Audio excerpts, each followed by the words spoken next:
Dear students, we welcome you in our lecture 9 part second. आज इस part second में हम लर्न करेंगे पॉइंट नंबर 11 से आगे के इडियम्स को, और ये जो इडियम्स हैं ये हैं based on the word hand. आपने प्रीवियस लेक्चर में सुना कि हम हैंड वर्ड बेस्ड इडियम्स के अंदर कौन कौन से इडियम्स आते हैं, उनको कैसे लर्न करें, उसी सीरीज में आज हम आगे बढ़ रहे हैं। और हम यहाँ पर शुरू करते हैं पॉइंट नंबर 11 से। तो पॉइंट नंबर 11 में आप देखेंगे ऑल हैंड्स ऑन डेक। अब इसे आप कैसे याद करेंगे? All hands on deck previous lectures में भी हमने आपको बताया था कि आप सबसे पहले क्या करते हैं, सबसे पहले इस दिए गए इडियम को इस दिए गए जो मीनिंग है से जोड़ते हैं। मीनिंग क्या कहता है? मीनिंग कहता है टू रिक्वायर एवरीवन्स अटेंशन, हर आदमी का अटेंशन अपनी तरफ लेना। All hands on deck. अब इसे जोड़ें कैसे कि all hands on deck means to seek attention of everybody. How to connect it, let's understand. देखिए डेक क्या होता है एक्चुअली, एक क्रू होता है। क्रू क्या होता है? आपका जो पानी का जहाज जा रहा है, शिप जा रहा है, तो उसमें एक स्टीयरिंग होता है, ठीक है। तो उसमें अगर सब लोग डेक पर हैं और पूरी तरह से किसी भी चीज को निपटने के लिए तैयार हैं, तो इसका मतलब है कि जो आपदा आने वाली है, जो ओशन में तूफान उठने वाला है, सब लोग डेक पर हैं, अलर्ट हैं। तो इसका मतलब है कि सब लोगों की अटेंशन एक ही तरफ है। डेक क्या होता है? आपका पानी का जहाज है, उसके ऊपर एक कवर्ड पार्ट होता है हाफ में, वो डेक कहलाता है। तो ऑल हैंड्स ऑन डेक, अगर सारे हैंड्स डेक पर हैं, it means everybody is attracted to some single point. सबका अट्रैक्शन किसी एक सिंगल पॉइंट की तरफ है।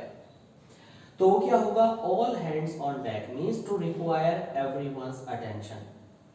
अगर आप कुछ वर्क कर रहे हैं, आपके यहाँ कोई फंक्शन है आपके इंस्टीट्यूशन में, तो आप क्या करेंगे? आप कहेंगे to prepare this function, to get prepared for this function, I want all hands on deck. मैं चाहता हूँ कि सब लोगों की तवज्जो, सब लोगों का जो ध्यान है वो इस तरफ हो। तो सभी हैंड्स जब डेक पर होंगे तो सबका ध्यान एक तरफ होगा। एट हैंड मीन्स अगर मैं ये कहता हूँ कि this white board is eight hand, ये मेरे बिल्कुल हैंड पर है, यानी बहुत ही नजदीक है। तो यहाँ एट हैंड का मतलब आता है बहुत ही नजदीक। तो बहुत ही नजदीक, तो आप लिखेंगे नियर और इन इजी अप्रोच। इसका ऑपोजिट आप यहाँ से देख सकते हो, ये आया था जैसे कि ऑफ हैंड, दूर के सेंस में, लेकिन एक्चुअली ये जो ऑफ हैंड है ये अनप्रिपेयर्ड के लिए था, और ये जो आपका एट हैंड है ये बहुत ही नजदीकी के सेंस में है। अगर आप एट हैंड कहते हैं, ठीक है, और एट एन आर्म्स लेंथ कहते हैं, तो एट एन आर्म्स लेंथ, हालांकि इसके अंदर आर्म आया है, हैंड नहीं आया, तो ये थोड़ा डिस्टेंस को रिफ्लेक्ट करता है, डिस्प्ले करता है। जबकि एट हैंड आपको नजदीकी में, हाथ की दूरी पर, eight hand. Okay, I have a shop eight hand, यानी इजी अप्रोच में है। आप इन अदर वर्ड्स अगर कहें शॉप के बारे में, तो आप कह सकते हैं कि वो जो शॉप है वह वॉकिंग डिस्टेंस पर है। तो एट हैंड, तो एट हैंड का मतलब सिर्फ लिटरली ये नहीं है कि बस हाथ बढ़ाया उठा लिया, इसका मतलब है कि इतना दूर नहीं है कि परेशानी हो।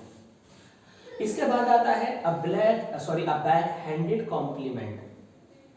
अ बैक हैंडेड कॉम्प्लीमेंट, इसमें जो आपका कॉम्प्लीमेंट है इसके अंदर यहाँ पर क्या आई आना चाहिए, क्योंकि अगर हम ई लगाते हैं तो ई का मतलब होता है पूरक, कॉम्प्लीमेंट ग्रामर वाला। जैसे आई अपॉइंटेड मोहन कैप्टन, तो कैप्टन कॉम्प्लीमेंट हुआ। एक्चुअली यहाँ पर कॉम्प्लीमेंट जो है प्रेज के सेंस में है, तारीफ के सेंस में है, रिमार्क के सेंस में है। तो आप क्या करेंगे कि यहाँ पर बैक हैंडेड कॉम्प्लीमेंट, अगर मान लीजिए हम किसी को सैल्यूट करते हैं तो हम राइट हैंड से लेते हैं, राइट हैंड से लेते हैं, ओके। लेकिन जब हम बैक हैंडेड कॉम्प्लीमेंट ले रहे हैं, उल्टे हाथ से काम कर रहे हैं, या तारीफ करने में तारीफ तो कर रहे हैं बट शेक हैंड बहुत ही वार्मथ के साथ, गर्मजोशी के साथ हम नहीं शेक कर रहे हैं, तो वहाँ पर क्या होता है कि हम उसकी इंसल्ट कर रहे हैं। तो यहाँ पर एक्चुअली मीनिंग क्या निकल आया? अ बैक हैंडेड कॉम्प्लीमेंट का मतलब है कि कुछ ऐसा रिमार्क, कुछ ऐसा कमेंट जो कि हम कह तो रहे हैं, देखने में शब्द तारीफ के हैं, लेकिन एक्चुअली हम उसकी इंसल्ट कर रहे हैं। हम उसकी इंसल्ट कर रहे हैं कैसे? हाँ, एन इंसल्टिंग और negative compliment disguise as praise. Disguise as praise means जो प्रेज की वेश में है। तो प्रेज की वेश में होने पर आपका जो तारीफ है वो नेगेटिव है, अर्थात आप कमेंट कर रहे हैं, टोन कस रहे हैं। मान लीजिए कि आपका कोई दोस्त है, कोई XYZ पर्सन है, और आप उसे बिल्कुल पसंद नहीं करते, वो ज्यादा बोलता है, तो आप क्या कहेंगे? देखिए आ गए समझदार। तो व्हाट इज दिस समझदार? समझदार means foolish people, foolish person, silly person. तो वहां पर हम क्या कर रहे हैं कि प्रेज जैसे दिखने वाले वर्ड्स में हम किसी की इंसल्ट करें, अब बैक हैंडेड कॉम्प्लीमेंट होता है ये। To be on hand, to be on hand का मतलब है be in attendance, available in case of need. आपके साथ आपके बहुत सारे फ्रेंड्स हैं, आपके पास बहुत सारी पोजेशंस हैं, आपके बहुत सारे बैंक अकाउंट्स हैं, आपके पास बहुत सारी रिचेज हैं, दौलत है, तो आप क्या करेंगे? तो टू बी ऑन हैंड यानी अगर कोई व्यक्ति है तो वो प्रेजेंट, वहां पर प्रेजेंस दे सकता है कि I have many friends, to be on hand for this purpose. तो टू बी ऑन हैंड का मतलब है कि इन केस ऑफ नीड आपके पास बहुत सारे दोस्त हैं, यानी बैकअप है आपके पास। अच्छा, बैकअप का मतलब सपोर्ट में बहुत सारे लोग हैं। आप ऐसे कह सकते हैं I need all my friends to be on hand. मैं अपने सारे दोस्तों को चाहता हूं कि वह मेरी नीड के समय काम में आए। तो टू बी ऑन हैंड का सीधा सीधा सा मतलब है कि opposite to fair weather friends. Opposite to fair weather friends. Fair weather friends कौन से होते हैं? जो केवल आपके अच्छे समय में काम आते हैं। But the friends who are ready to be on hand are actually real friends. तो टू बी ऑन हैंड का मतलब आपके जरूरत में काम आने वाले।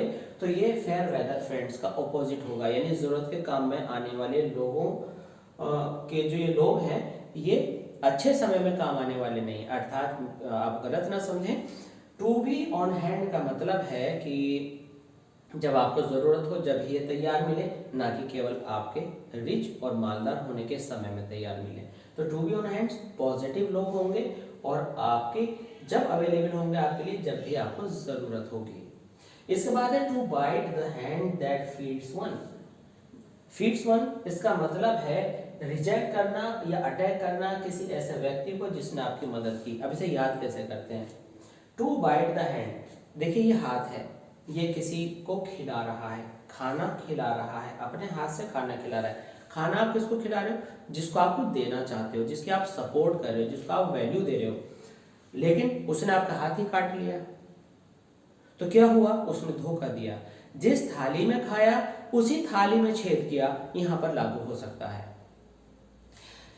क्या कहा? बाइट मीन्स बाइट, जो आप चॉकलेट बाइट करते हो, मैंगो बाइट करते हो, और बाइट द हैंड, उसी हैंड को खा लिया जो खिला रहा था। तो इसका मतलब हुआ धोखा मिला। तो इसका मतलब हुआ जिस थाली में खाया उसी में नुकसान पहुंचाया, जिसने हेल्प करी उसी को नुकसान पहुंचाया। ये हो गया to bite the hand that feeds one. Easy होगा याद करना, मुश्किल मुझे नहीं लगता है। इसके बाद है the devil makes work for idle hands. Devil makes work for idle hands. आपने सुना है खाली दिमाग शैतान का घर। यहाँ पर क्या लिखा है? Those who have no work or indulge in useless acts. जिन लोगों के पास काम नहीं होता वह बिल्कुल फालतू के कामों में एंगेज रहते हैं, इधर की बात उधर लगाते हैं, कुछ उल्टे सीधे एक्ट करते हैं, सही होते हुए काम को बिगाड़ते हैं। तो हमेशा बिजी रहना अच्छा होता है। तो यहाँ पर आप क्या करेंगे? डेविल कहते हैं राक्षस को, मेक्स मीन्स वर्क, यानी खाली दिमाग शैतान का घर। तो शैतान काम करता है खाली दिमाग में, क्योंकि आपका कोई पर्पस होता नहीं, आप 50 जगह पर काम बिगाड़ते हैं। आप मतलब आप नहीं, एनीबडी एल्स, सबके ऊपर बात रख कर कह गई, इंक्लूडिंग मी। अगर खाली है तो हम कहीं के कहीं कुछ भी अपना टाइम वेस्ट करने लगते हैं। The devil makes work for idle hand. तो क्या होता है कि शैतान जो खाली हाथ होता है उसे कहीं ना कहीं काम पर लगा देता है, आप कुछ छीनने लगेंगे या आप कुछ करने लगेंगे। बट अगर पर्पस होता है तो you are appointed on some place and you keep on doing some certain work. तो the devil makes work for idle hands, यानी कि इसका मतलब है कि जब भी आप खाली हैं तो आप काम बिगाड़ेंगे, काम खराब करेंगे, थॉटलेस एक्ट्स करेंगे। तो खाली दिमाग शैतान का घर। तो डेविड और मेक्स वर्क से आपको ये बात याद रह जाएगी, मुझे ऐसा लगता है। To experience something at first hand, कोई चीज एक्सपीरियंस करना एट फर्स्ट हैंड। अब जब हम फर्स्ट हैंड की बात करें, अभी हमें इसे जोड़ना है कि इसका मीनिंग क्या है। To get experience directly. थोड़ी देर के लिए ऐसा मान लेते हैं कि आप हमारे दोस्त हैं, आपको ट्रैवलिंग बहुत पसंद है। अब आप ट्रैवलिंग में बता रहे हैं कि ट्रैवलिंग में आप ऐसा कीजिएगा, अगर ऐसा नहीं करेंगे तो ऐसा हो जाएगा, ट्रैवलिंग में इस बात का ध्यान रहना चाहिए, ट्रैवलिंग में प्रिपरेशन इस तरह की होनी चाहिए, आपको कुछ मेडिसिन रख लेने चाहिए, कुछ ऐसा कुछ वैसा। आपने कर लिया, ये सेकंड हैंड हुआ, क्योंकि सेकंड पर्सन बता रहा है। जब आप स्वयं किसी चीज को सीखते हैं तो वो क्या होता है, वो होता है experience something at first hand. आप डायरेक्ट सीख रहे हैं, इट मींस करके सीखना एट फर्स्ट हैंड है, किसी दूसरे से सीखना सेकंड हैंड है। सेकंड हैंड होता नहीं है, केवल लर्न करने के लिए बताया है। तो to experience something at first hand का मतलब है कुछ ऐसा एक्सपीरियंस करना जो कि आपने सीधे सीधे खुद प्रैक्टिकल लाइफ से सीखा हो, तो आपको बहुत आसान होगा याद करना।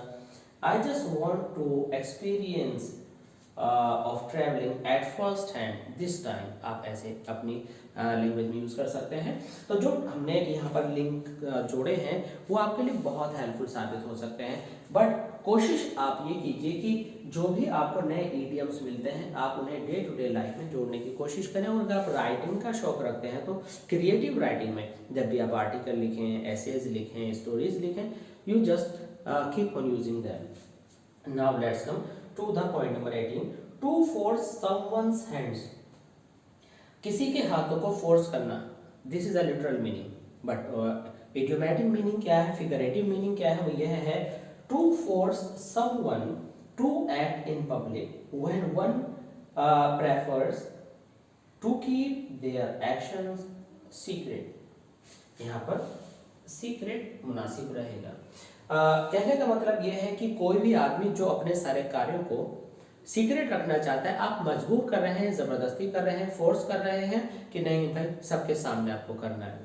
तो फोर्स समवन्स हैंड्स यानी हमारे हैंड्स हैं, हम एकांत में बैठकर लिखेंगे, लेकिन कोई कह रहा है कि नहीं ये सारी बातें यहीं लिखो, तो टू फोर्स समवन हैंड्स, तो क्या होगा कि आप अपने हैंड, आपके हैंड्स को कोई फोर्स कर रहा है, और फोर्स कर रहा है कि जस्ट डू इट नाउ। तो टू फोर्स समवन हैंड्स का मतलब है किसी को विवश करना पूरे भीड़ और गैदरिंग के अंदर उस कार्य को करने के लिए जो कि एकांत में प्रेफर किया जाता है करना, एकांत में चाहा जाता है करना। आइए एक बार जल्दी से इनको रिवाइज कर लेते हैं। ऑल हैंड्स ऑन डेक, जब सारे हैंड्स डेक पर होंगे तो सबकी अटेंशन एक तरफ होगी। एट हैंड मीन्स बहुत नजदीक। बैक हैंडेड कॉम्प्लीमेंट मीन्स तारीफ के वर्ड्स में इंसर्ट करना। उसके बाद है टू बी ऑन हैंड का मतलब है टू बी ऑन हैंड, मेरे पास ये इंडिकेटर ऑन हैंड है तो ये जो है नीड के टाइम पर अवेलेबल है। The devil makes work for idle hands, खाली दिमाग शैतान का घर। To experience something at first hand, और किसी चीज को सीधे सीधे से एक्सपीरियंस करना। And the last one is to force someone's hands, किसी को मजबूर करना उसी समय खुले में काम करने के लिए। तो स्टूडेंट्स, आई होप कि हमारा ये लेक्चर और हमारा ये एफर्ट आपके लिए बहुत ही लाभकारी सिद्ध हुआ होगा। और इस तरह के लेक्चर्स देखने के लिए प्लीज़ आप हमारे चैनल और इसी क्लासेस ऑफ इंग्लिश लैंग्वेज को सब्सक्राइब कीजिए, और प्लीज़ बेल आइकन दबा करके जितनी नोटिफिकेशंस हैं वो आप तक पहुँचे तो आप ऑल सेलेक्ट करके बेल आइकन को प्रेस कीजिए। और हमारे लेक्चर्स आपको पसंद आते हैं प्लीज़ लाइक और शेयर ज़रूर कीजिएगा। और किस वर्ड पर हम अगला लेक्चर बनाएं, आपकी कोई रिक्वायरमेंट है आप हमें कमेंट बॉक्स में ज़रूर लिखिएगा। आप किस तरह के दूसरे टॉपिक्स चाहते हैं लेक्चर में, प्लीज़ आप वो भी लिखिएगा। आपके पास कुछ ऐसे इडियम्स हैं जिनको आप जानना चाहते हैं कि वो कैसे याद हो, तो आप हमें लिखकर भेजिए, हम उनको एक लेक्चर में तैयार करके आपके लिए अपलोड उन इडियम्स को, या जो भी कोई वोकेबलरी या पार्ट ऑफ ग्रामर है उसको हम अपलोड कर देंगे। So aspirants and students, Thanks for being with us. Thanks for watching us. Thanks for being in Oracy classes of English language. Thanks a lot.